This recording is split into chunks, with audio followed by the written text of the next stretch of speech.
In section 4.6, we're graphing our other trigonometric functions outside of sine and cosine. We've already graphed those. So now it's time to look at the tangent, cotangent, secant, and cosecant functions.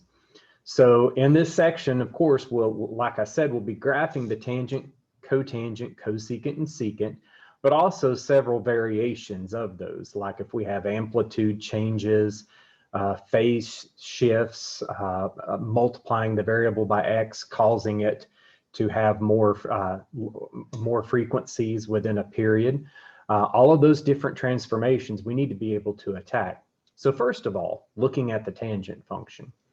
What I'd like you to remember about the graph of the tangent function, and the reason I will never forget the graph of the tangent function, is I just say, well, it kind of looks like the graph of y equals x cubed, with the exception that it's going to go off towards infinity as x goes off towards pi over 2 or negative pi over 2. You can see down here its graph. Now think about why that's the case. Well, obviously the y value is 0 at x equals 0, because you'd say, well, the tangent is just the sine over the cosine. At 0, the sine is 0, the cosine is 1. So we know that the tangent is 0 at an angle of 0. Now, as you go up in that first quadrant at pi over 6, you know the y value is less than the x value. It's 1/2 divided by the square root of 3 over 2. That's why at pi over 6, the tangent is the square root of 3 over 3. At pi over 4, the sine and cosine have the exact same value. So halfway through quadrant 1, the tangent function is 1, because both your sine and cosine are the square root of 2 over 2, and their ratio, square root of 2 over 2 divided by the square root of 2 over 2 is 1. So now I can say, all right, halfway through quadrant 1, the tangent is 1. Now, what happens as I keep on going in quadrant 1? Well, the steeper the angle, the greater that sine is getting and the less the cosine is getting. So that tangent is becoming a large value. Now, it becomes so large. Notice I put in some other angles we're not supposed to be as familiar with. If I keep on going, what about a 75-degree angle, an 85-degree angle, an 89-degree angle? Why is this tangent function getting so large? And please think about that. It's because the y value is getting ever and ever and ever and ever closer to 1, and the x value is getting ever and ever closer to 0. So you take a number closer and closer to 1 over a number that's getting closer and closer to 0, and that y value for the tangent function starts going off towards infinity. That's what I've tried to show you here. As the x value gets very, very close to pi over 2, that y value is getting enormous because the ratio of sine over cosine is getting so large. Now, obviously, your denominator can't be 0. So at pi over 2, you say, well, the x component of the unit circle is 0 there. Well, any number divided by 0 is undefined. So we know our tangent function is going to be undefined at pi over 2. Likewise, it's also undefined at a negative pi over 2, because the exact same thing happens, except now your y value is approaching -1 and your x value is approaching 0. So you can say, well, as you approach pi over 2, your y value approaches infinity. As you approach negative pi over 2, your y values approach negative infinity. Now, what I want you to know about the graph is clearly there's vertical asymptotes at negative pi over 2 and pi over 2. It's going to have this shape in through there. I always think of it as x cubed stretched amongst those two asymptotes. And then also, in order to be able to represent the scale of the function, you should be able to know that a quarter of the way through, the y value is always -1, and 3/4 of the way through, the y value is always 1. Half of the way through, the y value is always 0. So you can say, yep, we have negative pi over 2 undefined, 0, 0, pi over 2, it's undefined. But right in between negative pi over 2 and 0, at negative pi over 4, we can say, well, the tangent at negative pi over 4 is -1, because the sine at that value would be the negative square root of 2 over 2. The cosine would be the positive square root of 2 over 2, thus the tangent being -1. At pi over 4, as I mentioned up here, our tangent is going to be 1. So 1/4 of the way through, the y value is -1. half of the way through our y value is 0, 3/4 of the way through our y value is 1. I don't always want to say negative pi over 4 and pi over 4. I'd rather say 1/4 of the way through and 3/4 of the way through, because we know that these x values can change depending upon what's happening to the period in the function, whatever the coefficient of x is inside of our angle. Okay, now, so if we looked at the tangent function overall, I just looked at one period of it on the preceding page. We can see that it's going to keep on repeating that same behavior every pi radians. The period of the tangent function is pi radians. Now, clearly we can also see it's going to be undefined at negative pi over 2. It's going to be undefined at pi over 2. It would next be undefined at 3 pi over 2. It's undefined everywhere on the unit circle where the cosine would be 0. You can say, well, that's at every pi over 2 or 3 pi over 2 value, or any coterminal angle to those. That's what you see. So every pi radians after you have a vertical asymptote, you're going to have another one. This is 1/2 pi. This is 1.5 pi, 2.5 pi. The next one be at 3.5 pi, and so forth. The range, I should mention the range, please notice, it can have all real numbers. So unlike our sine and cosine function that have a restricted range from -1 to +1, the range of the tangent function is all real numbers.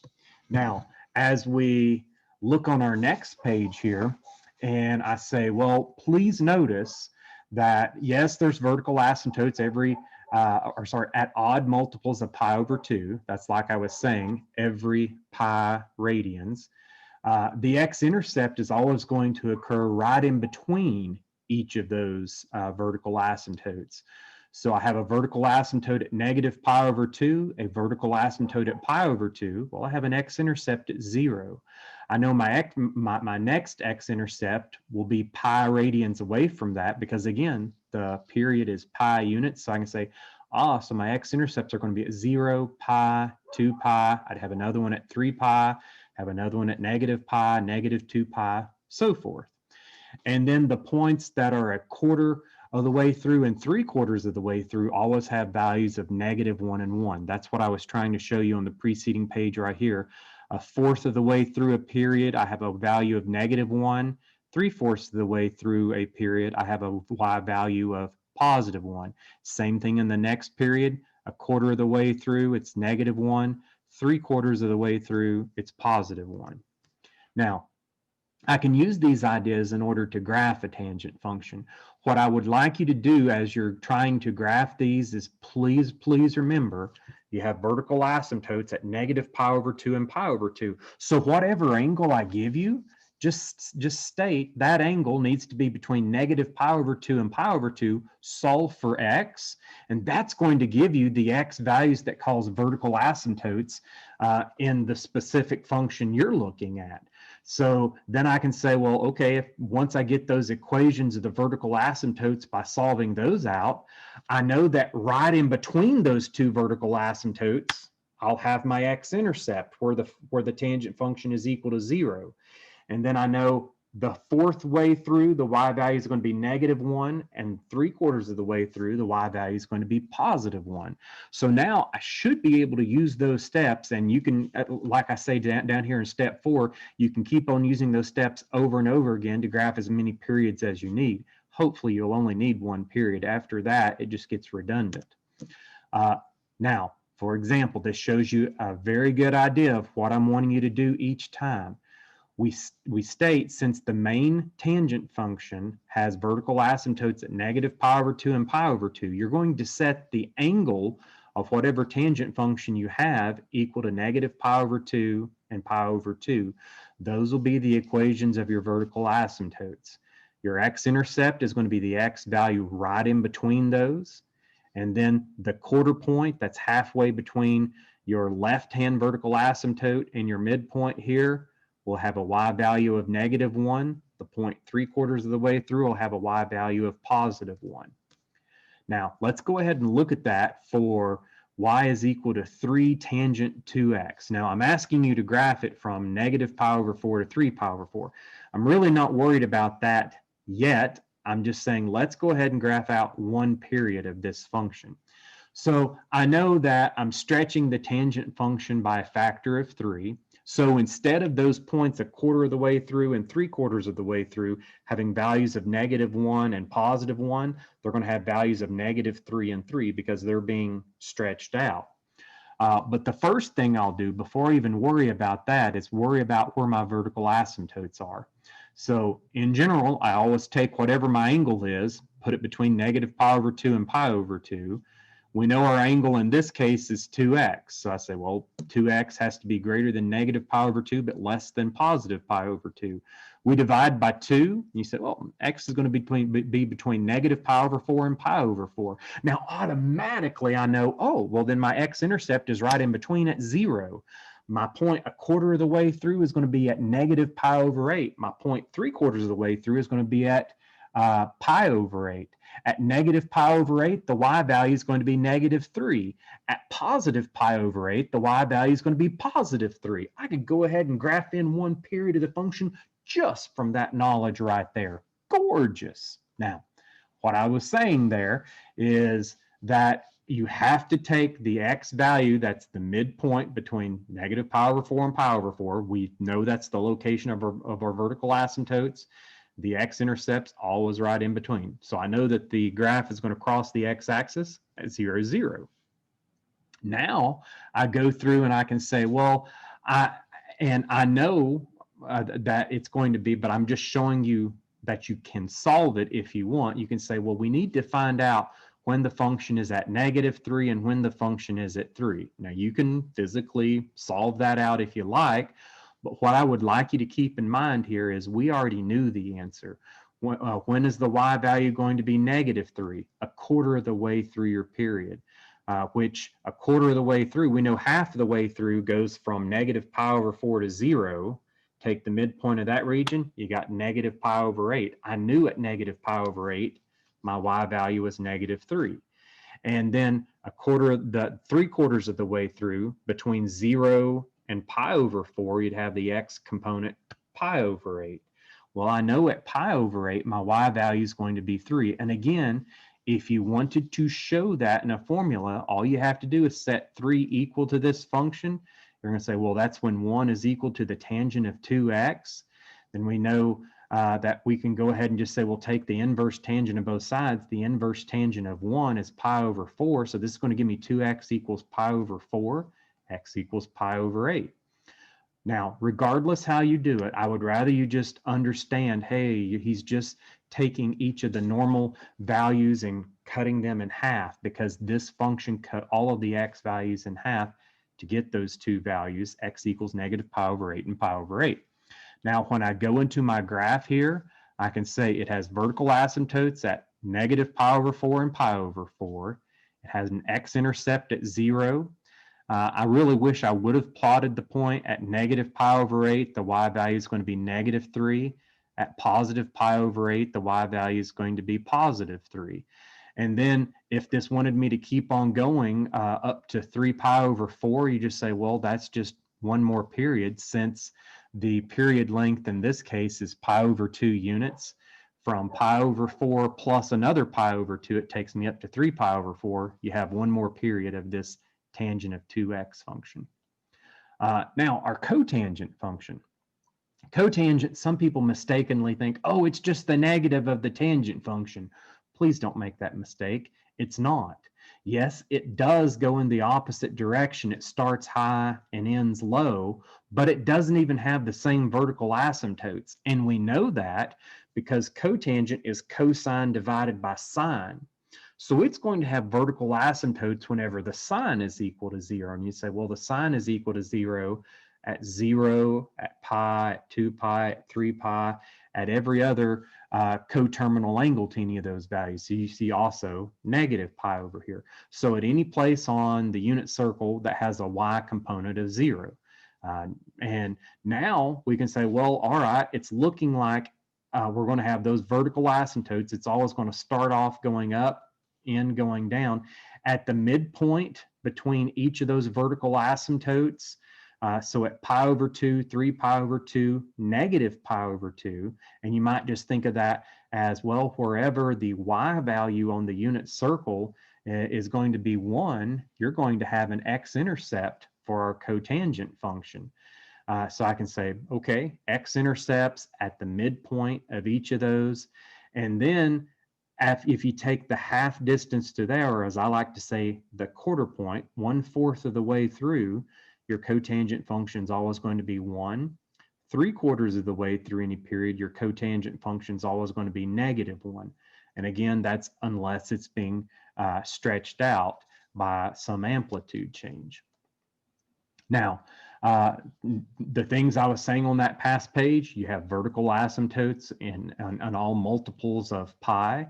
The x-intercepts are going to occur at pi/2 plus n pi, so plus multiples of pi after that. So it's any odd value of pi/2, -1 pi/2, 1 pi/2, 3 pi/2, 5 pi/2, 19 pi/2, you would have an x-intercept. So it keeps on going like that. We know that this is an odd function of origin symmetry because you can see if you plugged in f of x, it's going to be the negative of f of -x. So it's symmetric with respect to the origin. And then if you plug in points 1/4 of the way through and 3/4 of the way through each period, this is the main thing I was wanting you to see. 1/4 of the way through each period, the y value is 1. 3/4 of the way through each period, the y value is -1. It doesn't matter if I'm looking at the period between 0 and pi or the period between pi and 2 pi. At 5 pi/4 here, the y value is 1. At 7 pi/4, which is 3/4 of the way through that period, my y value would be -1. Now, in order to graph the cotangent function, I would suggest you do the exact same thing as when I graph the tangent function. You're going to take whatever angle it is and set it between your first two standard vertical asymptotes at 0 and pi. And then you're going to find the equation of those vertical asymptotes. And then you can say, well, okay, once I get the equation of the first two asymptotes, then I know that the x-intercept is just the x value halfway in between those. And then you can say, well, I also know the x value that's halfway in between that x-intercept and the asymptote on the left is going to have a y value of 1. And I know that the distance halfway between that x-intercept and the asymptote on the right is going to have a y value -1. You keep doing that process as many times as you need to graph out however many periods that's asked for, and you've got your cotangent function. So this is what I was saying here. You're going to set your angle equal to your first two asymptotes, which in this case is 0 and pi. Solve for where the location of those two asymptotes are. Find the x value right in between them. You know that that's going to be your x-intercept. Find the x value between that value and this asymptote. You know that's going to be the y value of 1. Find the x value halfway between this one and the right-hand asymptote, and you know that's going to be the y value -1. Now, you'll see I put y coordinate as a and -a just because it's only 1 if your function is not being stretched out. So it's equal to 1 times whatever constant multiplier is multiplying your function.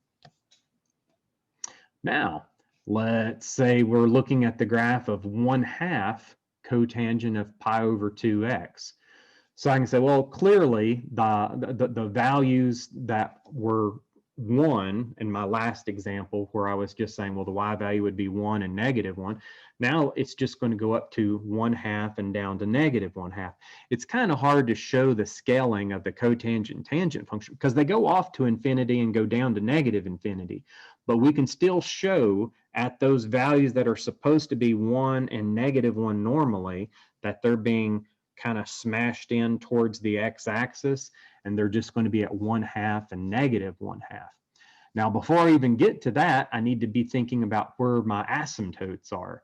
So I can say, well, okay, I'm going to take my angle, which is pi/2x, set it between my first two locations of asymptotes at 0 and pi. In order to solve for x here, you would multiply by 2/pi. Of course, the left-hand side is still 0. The right-hand side, if I multiplied it by 2/pi, I'll just get 2. So I know that my very first period of this cotangent function is going to go from 0 to 2. And I know it's going to have an x-intercept at 1, halfway between. And then it's going to have a y value of 1/2 when x is 1/2. And it's going to have a y value of -1/2 when x is going to be 3/2, halfway between the x-intercept and the right-hand asymptote. So what I was saying right here, we know x equals 1 is going to be our x-intercept, so it's midway between these two. We know the graph crosses at that point. Then you also know your quarter point and 3/4 point is going to be at 1/2 and 3/2. And I kind of put these in reverse order here. You know, at 1/2, the y value is positive. At 3/2, the y value is negative. You graph that in. Every cotangent function, unless it's being reflected, starts high, ends low. It crosses the x-intercept halfway through your period. And we can say, well, okay, that's going to be at 1 here. And remember, this is 2. Then you can say half of that distance, about 1/2, the y value should be 1/2. And if you go from 1 up to 2 here, about 3/2 is approximately the same location as pi/2, but the y value should approximately be -1/2 at that point. Then you can see I just went ahead and said if you had any other ones, you would start off this same direction, but I really only want to focus on that first graphing of the period. Now, what if we talk about graphs of the cosecant and secant? Well, what I want you to remember here, the cosecant is merely the reciprocal of the sine function, and the secant is merely the reciprocal of the cosine function. So because of that, in order to graph the cosecant, it's best to kind of graph the sine function out and then think about what the reciprocal of that graph would look like. Here's what I'm talking about.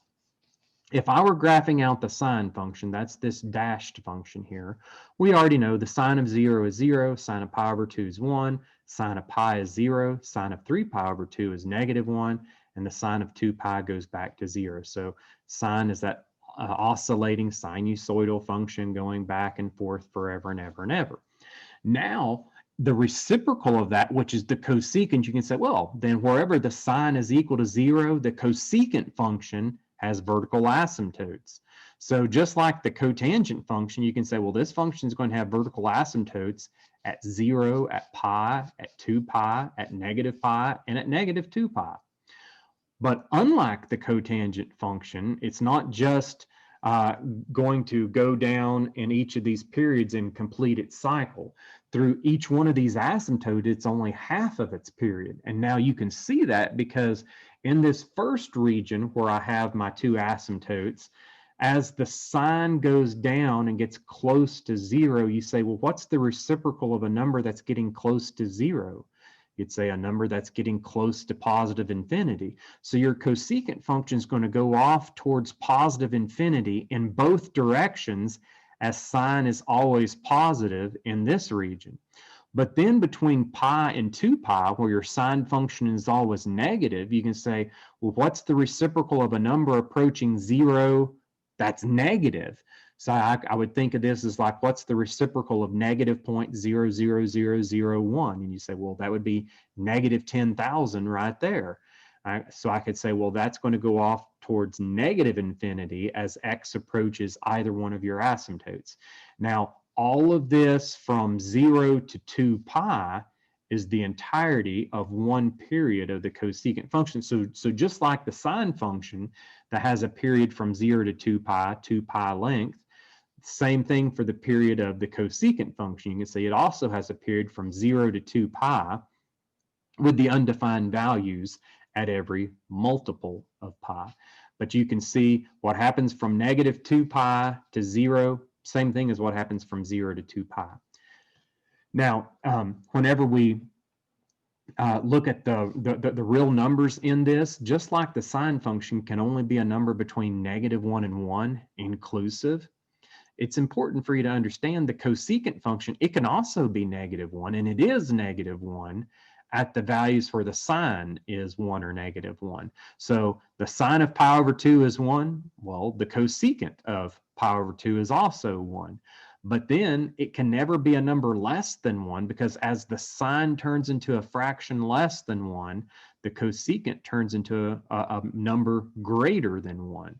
So it's important to understand that the y values are always values 1 or any number greater than 1 up here, or in this region, it can have a range from negative infinity up to and including negative 1. So in interval notation, I'd say that the range is y is equal to negative infinity up to negative 1, union negative 1 up to infinity, that negative 1 and 1 being included in each interval. Now, whenever we're looking at these types of functions, it is also important to note that the cosecant, just like the sine function, it's an odd function. What does that mean? It means that it's symmetric with respect to the origin, which means that you can change the sign of the angle and it changes the sign of your answer. So for example, if I said, well, the cosecant of pi over 2 is 1, cosecant of negative pi over 2 is negative 1. What about the cosecant of 3 pi over 2? It's negative 1. The cosecant of negative 3 pi over 2 has to be positive 1. When you change the sign of the angle, it changes the sign of the function. Next up here, if we talk about the graph of the secant function, you'll see I've done the exact same thing as I did with the cosecant function, except now, notice I'm using the cosine, and that should make sense. Secant's the reciprocal of the cosine function, so I would sketch out a cosine function, starts off at 0, 1, has an x-intercept at pi over 2, goes down to pi negative 1, goes back up to 3 pi over 2, 0, and then back up to 2 pi 1. So it's going to have vertical asymptotes for the secant function whenever cosine is equal to 0. That's going to be at negative 3 pi over 2, pi over 2, sorry, negative pi over 2, pi over 2, 3 pi over 2. You just say, well, it's clear. It's going to have vertical asymptotes whenever the x component on the unit circle is 0. And that makes sense because any number divided by 0 is undefined. Thus, your secant function is undefined when the cosine is 0. Now I can say, well, all right, other than that, it's easy to graph out the secant function, because I just look at the graph of the cosine and say, as the cosine goes off towards 0, the secant function is going to go off towards infinity as long as the cosine's positive. As the cosine function goes off towards 0 but stays negative, the secant graph goes off towards negative infinity. Now we can see that the secant function takes on an entire period from negative pi over 2 to 3 pi over 2. Again, that's a period of length 2 pi radians. So it's going to start at negative pi over 2, end at 3 pi over 2. And I say end at 3 pi over 2 because then immediately after that, this portion right here just starts replicating what happened here. So I can say, okay, and once again, the range is going to go from negative infinity to negative 1, union negative 1 to infinity. The vertical asymptotes are going to be odd multiples of pi over 2. And just like the cosine function, the secant function is going to be an even function. And again, what is an even function? An even function is the function where you can change the sign on the independent variable and it doesn't change the sign of the function. So I can say that, oh, okay, the secant of x is equal to the secant of negative x. Yeah, the secant of pi better equal the secant of negative pi. They do. They're both negative 1. What about the secant of 2 pi and the secant of negative 2 pi? Yeah, they're both positive 1. What about the secant of, if I chose a value right here, pi over 4? The secant at pi over 4, I know the cosine at pi over 4 is the square root of 2 over 2, so the secant would be 2 over the root of 2, which is like square root of 2, which is about 1.414. But please notice whether you went to pi over 4 or negative pi over 4, your y value is going to be the exact same thing. So you say, yeah, I can change the sign on x, and the sign of my secant function remains. Now, let's use a sine graph to graph a cosecant function. So if I just say, hey, graph the cosecant of x plus pi over 4, it would be in your best interest to sketch the graph of the sine of x plus pi over 4, whether I ask you to or not. Now, with a sine of x plus pi over 4, you just say, well, that's easy. Why is it easy? Because it's just a sine function shifted pi over 4 radians to the left. That's what I've done right here. If I shift my base sine function pi over 4 radians to the left, then it's going to have an x-intercept at negative 3 pi over 4. My next x-intercept, which would normally be at pi, which is 4 pi over 4, again is shifted pi over 4 units to the left to 3 pi over 4. And then normally the sine function would complete its period at 2 pi, which is 8 pi over 4. Shifted pi over 4 left, it's finishing it up at 7 pi over 4. Now, I know I would sketch in vertical asymptotes wherever my sine function is equal to 0. So the vertical asymptotes of this cosecant function are going to be at negative pi over 4, 3 pi over 4, and 7 pi over 4. Now I can say, well, once I know the location of those vertical asymptotes, and I know that the basic shape of my sine function is like this, I can say, well, whenever my sine function is 1, my cosecant function is 1. As the sine goes off towards 0, the cosecant goes off towards infinity. And again, same thing in this region. Whenever my sine is negative 1, the reciprocal of that is also negative 1. But as the sine function goes off towards 0 in each of these directions, your cosecant function is going to go off towards negative infinity. Now, what if we want to graph a secant function? And you would say, well, similarly, if I use a sine to graph a cosecant, you're going to use a cosine to graph a secant. So that's the first thing I'm thinking of. You're going to begin by graphing its reciprocal, 2 cosine 2x. What do I know about 2 cosine 2x? I know it has an amplitude of 2, and its period, instead of being 2 pi radians, it's going to be 2 pi over 2. It's going to be pi radians.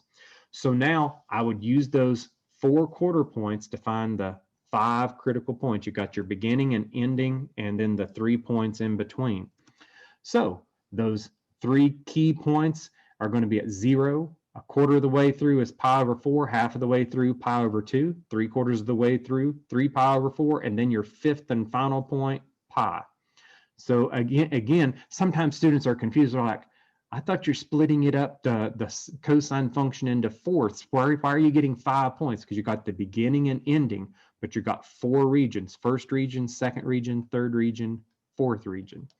Now I can say, well, all right, my cosine function, we know it's going to go start off at 1. Well, actually, this one's going to start off at 2 since it has an amplitude change.